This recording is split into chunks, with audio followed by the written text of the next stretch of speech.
انفاق فی سبیل اللہ۔ یعنی اللہ کی راہ میں مال خرچ کرنا؟ جی، لیکن یہ انفاق محض چند روپے غریب کو دے دینے کا نام نہیں لگتا۔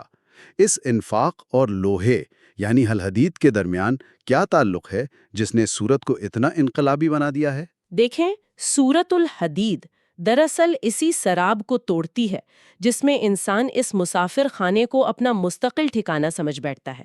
ڈاکٹر صاحب کے فکری مطالعے میں سورت الحدید کی تشریح ایک مرکزی حیثیت رکھتی ہے۔ حقیقی ایمان کا دعویٰ اس وقت تک کھوکھلا رہتا ہے جب تک دل سے اس مادی دنیا کی ہوس نہ نکل جائے۔ بے شک۔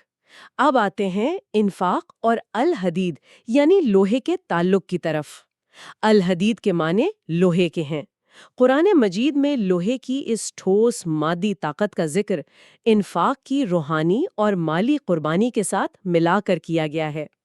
اس کی وجہ یہ ہے کہ دین کا مقصد محض دلوں کو پاک کرنا یا صرف مسجدوں کو آباد کرنا نہیں ہے، بلکہ دین کا اصل ہدف یہ ہے کہ وہ ایک غالب اور نافذ العمل نظام کے طور پر معاشرے میں قائم ہو۔ بالکل، جہاں سیاسی اور معاشی عدل کا دور دورہ ہو۔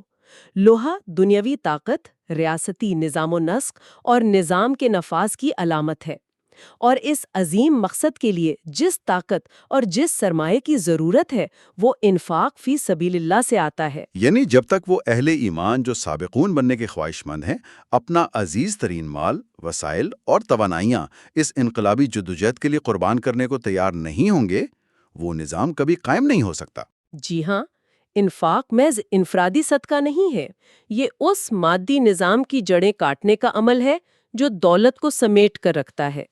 یہ اپنا